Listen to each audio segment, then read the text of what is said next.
Assalamualaikum and welcome back to my channel. Today we are discussing Unit 2 Class 11 Computer Federal Board. Its name is Computational Thinking and Algorithms. इससे पहले चूँकि हम दो parts में chapter 1 को discuss कर चुके हैं, वो ज़रा लेंथी चैप्टर था। अब हम चैप्टर 2 को स्टार्ट करते हैं। इसका नाम क्या है? Computational thinking. अब कंप्यूटेशनल का क्या मतलब है? कंप्यूटेशनल वैसे हम बोलते हैं जिस चीज़ को हमने मैथमेटिकली डिप्लॉय करना हो। यहाँ पे लिखा हुआ है computational thinking. What is computational thinking? Basically it is a process that helps to understand and solve the problem in the way that computers do.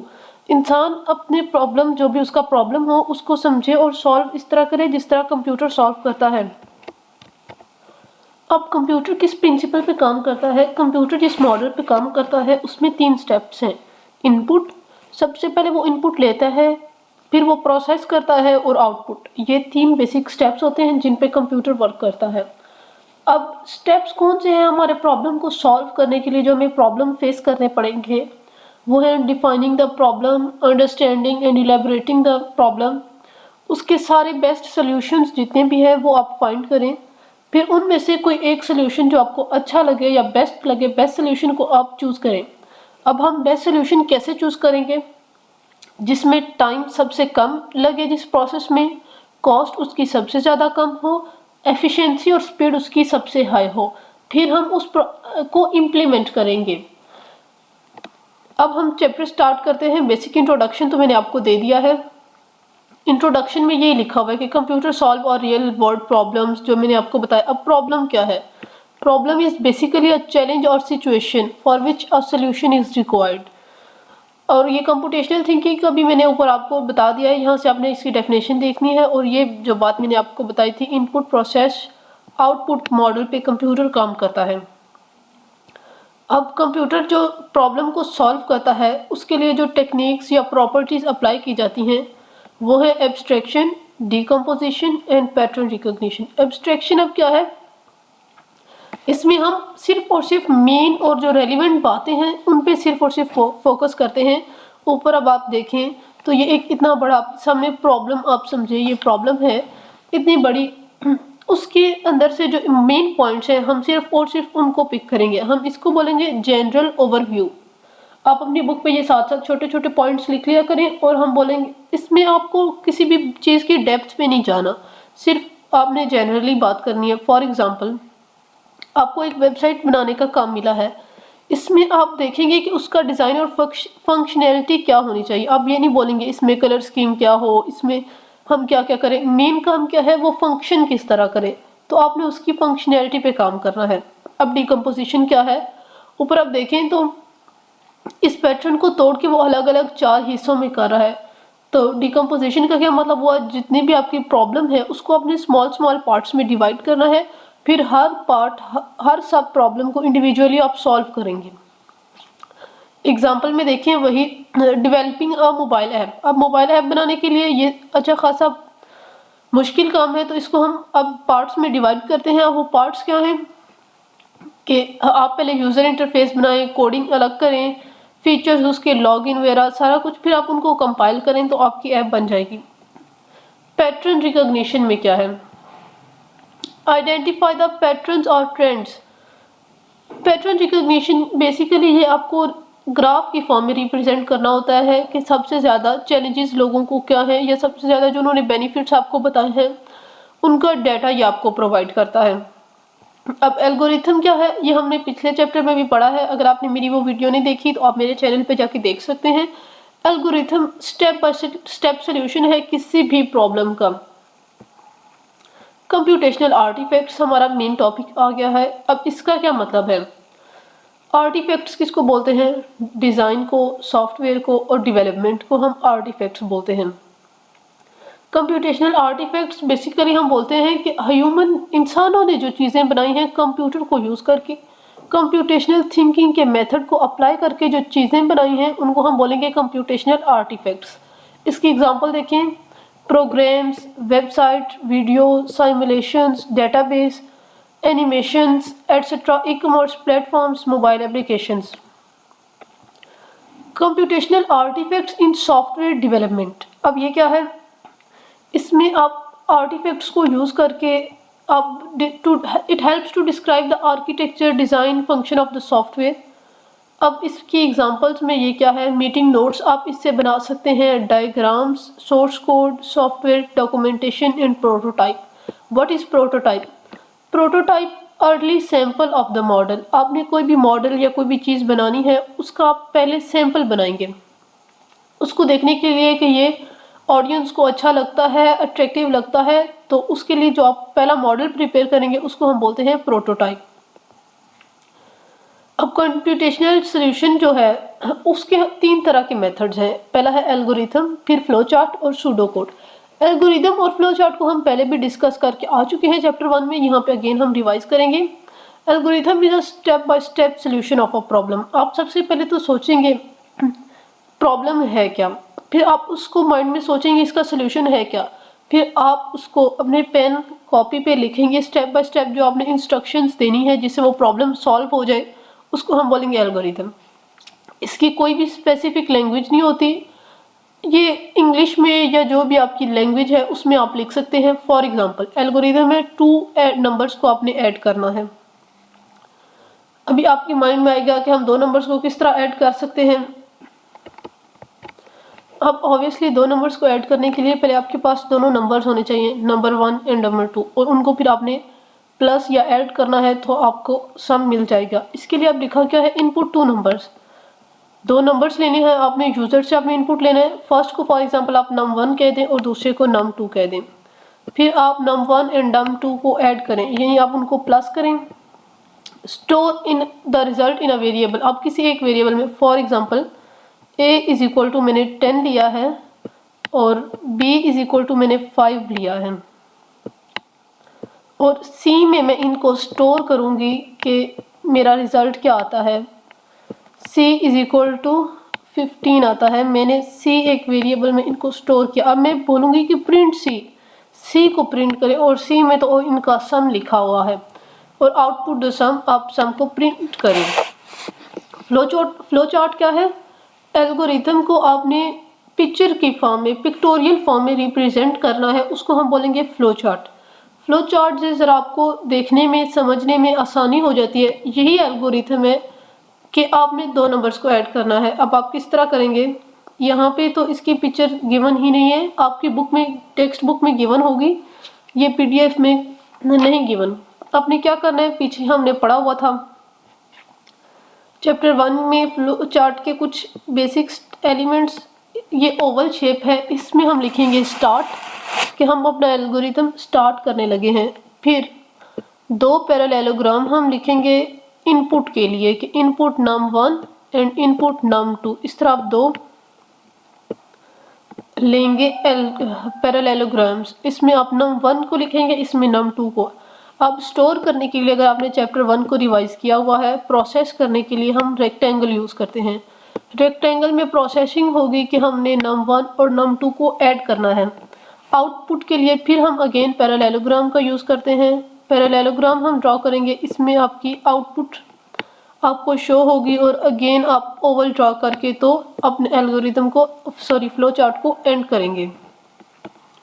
अब सूडो कोड क्या है, एल्गोरिथम और फ्लो चार्ट लिखने के बाद आप सूडो कोड की तरफ आते हैं। सूडो कोड ज़रा एडवांस लैंग्वेज में एल्गोरिथम को लिखा जाता है, लिखा ये भी नेचुरल लैंग्वेज में जाता है, इसकी भी कोई स्पेसिफिक लैंग्वेज नहीं है, लेकिन ये आपकी कोडिंग के ज़रा करीब करीब होता है। फॉर एग्जांपल अभी हमने 2 नंबर्स को ऐड करना है। स्टेप 1 हम लिखेंगे क्या, input 2 numbers, enter the first number into num1, enter the second number into num2।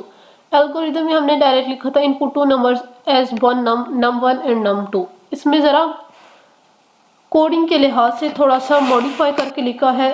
Then sum, add 2 numbers and store the result in the सम।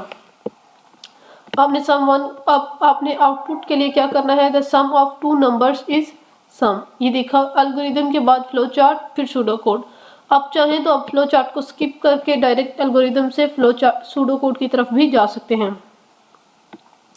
अब आप एक नेक्स्ट एल्गोरिथम है, check the number is even और odd. इसका आप algorithm क्या लिखेंगे कि एक नंबर लेंगे आप, सबसे पहली बात आपके पास नंबर होना चाहिए, फिर आपने उसको 2 से डिवाइड करना है। अगर वो 2 से डिवाइड होकर रिमाइंडर में 0 आता है तो इसका क्या मतलब है, नंबर इवन है। अगर 0 नहीं आता तो इसका क्या मतलब है कि आपका जो नंबर है वो ऑड है। अब अगर हम इसी का ही सूडो कोड लिखते हैं कि check the number is even और ऑड, वो किस तरह होगा, इनपुट नंबर, एंटर आप नंबर करेंगे, आप वेरिएबल क्या लिखेंगे, नम। अब नंबर को चेक करने के लिए, ये बेसिकली परसेंटेज नहीं, इसको हम मॉडुलस बोलते हैं कंप्यूटर की लैंग्वेज में, मतलब रिमाइंडर। अगर रिमाइंडर 2 से डिवाइड करने के बाद 0 आता है तो आप लिख देंगे कि नंबर ऑड इवन है। अगर नहीं आता तो फिर आप लिखेंगे कि नंबर ऑड है।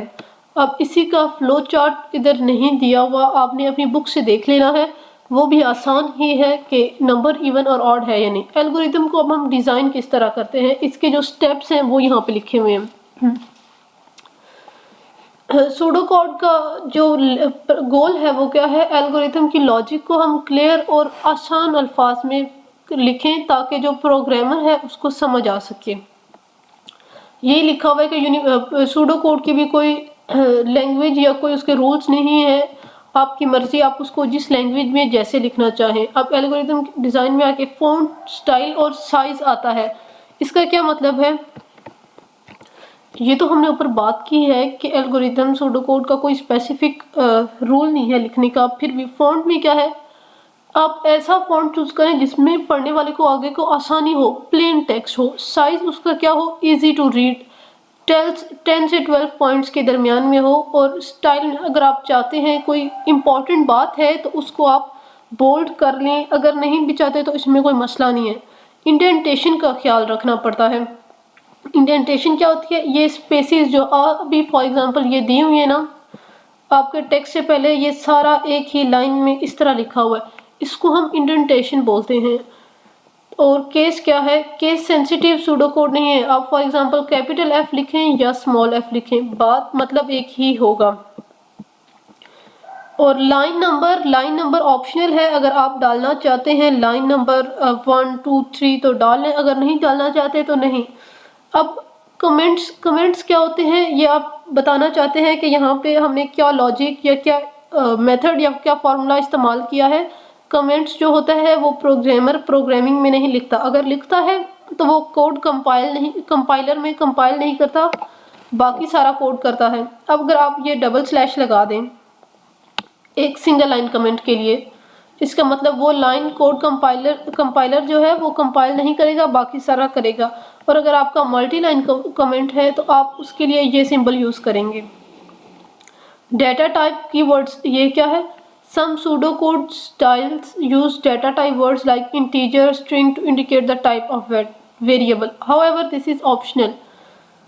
कॉमन ऑपरेटर्स कौन से हैं, plus minus multiplication division, assigning का ग्रेटर देन और इक्वल टू, लेस देन और इक्वल टू, और नॉट इक्वल टू, ये कॉमन ऑपरेशंस हैं आपके। कमांड कीवर्ड्स कौन से हैं, जिनको एक्शन जो आपका शो करते हैं, फॉर एग्जांपल इनपुट करें, आउटपुट, इफ, एल्स, फॉर। अब नेक्स्ट है planning and developing a computational artefact. अगर हमने एक कंप्यूटेशनल आर्टिफैक्ट बनाना है तो उसको हम प्लान और डेवलप किस तरह करेंगे। सबसे पहले है प्रॉब्लम को डिफाइन करें। सबसे पहला स्टेप हर बात में यही होगा कि आप अपनी प्रॉब्लम को डिफाइन करें, उसको क्लियर वर्ड्स में लिखें, अगले बंदे को क्लियरली समझाएं कि उसको समझ आ जाए।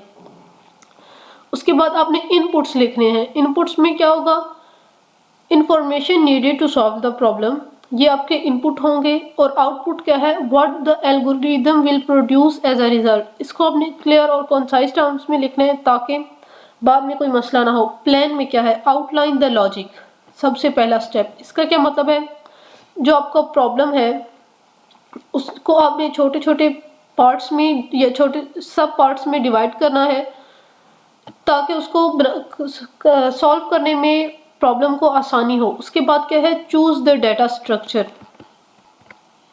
चूज डेटा स्ट्रक्चर में क्या है, आपका जो डेटा सारा स्टोर होगा वो किस टाइप में होना चाहिए, एरे में, स्टैक में, क्यू में। अब एरे क्या होता है, ये आपके लेवल की बातें नहीं है लेकिन थोड़ा सा मैं बता देती हूँ। एरे होता है FIFO, first in and first out. आपका मेमोरी लोकेशन में जो फर्स्टली आप स्टोर करेंगे सबसे पहले वही आउटपुट में प्रिंट होगा। अब सॉरी, एरे होता है consecutive memory location of same data type. जो मैंने first in and first out की बात की थी वो स्टैक होता है। और नेक्स्ट है क्यू। क्यू भी इसी तरह ही होता है, last in and first out. The choice of data structure ये आप पे डिपेंड करता है। हर एक के अपने ड्रॉबैक्स हैं, आपने अपनी इनपुट को देखना है, उस लिहाज से आपने इसको प्रोसेस करना है। Choose control structure. अब आपने कंट्रोल स्ट्रक्चर में कंडीशनल स्टेटमेंट्स आ जाते हैं या लूप्स आ जाते हैं। कंडीशनल स्टेटमेंट्स क्या होते हैं कि आप अगर कोई प्रोग्राम लिख रहे हैं या प्रॉब्लम, वो आपकी इफ कंडीशन को ही सेटिस्फाई नहीं कर रहा तो आगे आप सारा छोड़ देंगे। और लूप्स में क्या होता है, एक ही स्टेटमेंट को अगेन एंड अगेन प्रिंट करना। ये देखें लिखा हुआ है स्किप सम प्रोग्राम स्टेटमेंट्स, इसके लिए कंडीशनल स्टेटमेंट्स यूज होते हैं। और एक ही प्रोग्राम की कोई स्टेटमेंट को रिपीट करना हो तो उसके लिए लूप यूज होते हैं। डेवलपमेंट में क्या है, आपने describe the steps needed to convert the input to produce output, start at a high level first and keep refining the process until they are effectively computable operations. Testing में क्या है, आप कोई भी डेटा सेट चूज करके उसको test करें। अब एग्जांपल क्या है, kangaroo, Jeru is a kangaroo like animal. अब वो Jeru can pick flowers from location and plant them. वो फ्लावर्स को पिक भी कर सकता है और प्लांट भी कर सकता है। वो चारों डायरेक्शन में मूव कर सकता है, फॉरवर्ड, बैकवर्ड, राइट, लेफ्ट। लेकिन उसको किन चीज़ों से बचना है, वाटर से, nets and other of its kinds. अब प्रॉब्लम की डेफिनेशन में क्या है आपको समझना है। ये दिया हुआ है, ये जेरू है और इसमें प्रॉब्लम क्या है, ये 5x5 का मैट्रिक्स है और जेरू इज अवेलेबल एट 0। ये 0 है, अगेन यहाँ पे 1, 2, 3 एंड 4। इसी तरह ये भी 0, 1, 2, 3 एंड 4। फ्लावर कहाँ पे है, 3x0, थर्ड कॉलम में है, फर्स्ट रो में है। और आपने इसको लेके किधर जाना है, 3, 2 पे, और वहाँ पे प्लांट करना है इस फ्लावर को और एक स्टेप आगे को मूव करना है। अब इसमें इनपुट में हमें क्या दिया हुआ है कि उसकी लोकेशन 0, 0 है, फ्लावर की करंट लोकेशन 3, 0 है। और आउटपुट इसको जाना कहाँ पे चाहिए, फ्लावर की न्यू लोकेशन होनी चाहिए 3, 2, और जो जेरू है उसको एक स्टेप इससे आगे मूव करना चाहिए। प्लान में हमने पढ़ा था, हमने प्रॉब्लम को ब्रेक करना है। किस तरह ब्रेक करना है, सबसे पहले वो फूल उठाएगा, फिर वो फूल को रखेगा जहाँ पे दी हुई है लोकेशन 3, 2 पे, फिर वो एक स्टेप ईस्ट की तरफ मूव करेगा। अब हमने प्रॉब्लम को 3 स्टेप्स में ब्रेक कर लिया। सब पिक फ्लावर में क्या होगा, hop 3 times and take the flower. वो यहाँ से होप करेगा 1, 2, 3, यहाँ से वो फ्लावर को पिक करेगा। डेवलपमेंट में हम प्लान को प्रोसेस करते हैं। अब पुट द फ्लावर, अब वो टर्न राइट करेगा, राइट की तरफ मुड़ेगा, होप 2 टाइम्स, 1 एंड 2 टाइम्स वो होप करेगा, put the flower and hope 1 time towards the east. वो यहाँ पे अपना फ्लावर पुट करेगा और एक ईस्ट की तरफ होप कर जाएगा। यहाँ पे ख़त्म हो गया आपका। अब नेक्स्ट है टेस्टिंग कंप्यूटेशनल आर्टिफैक्ट्स। आपने टेस्ट करना है अपने आर्टिफैक्ट्स को, क्या वो ठीक है। अब हम टेस्ट क्यों करते हैं, एरर्स को आइडेंटिफाई करने के लिए। एरर्स को आइडेंटिफाई करते हैं और एरर्स को रिमूव करते हैं। ये हम इंशाल्लाह इस चैप्टर के पार्ट 2 में डिस्कस करेंगे। अभी तक के लिए इतना ही काफ़ी है। अल्लाह हाफिज़।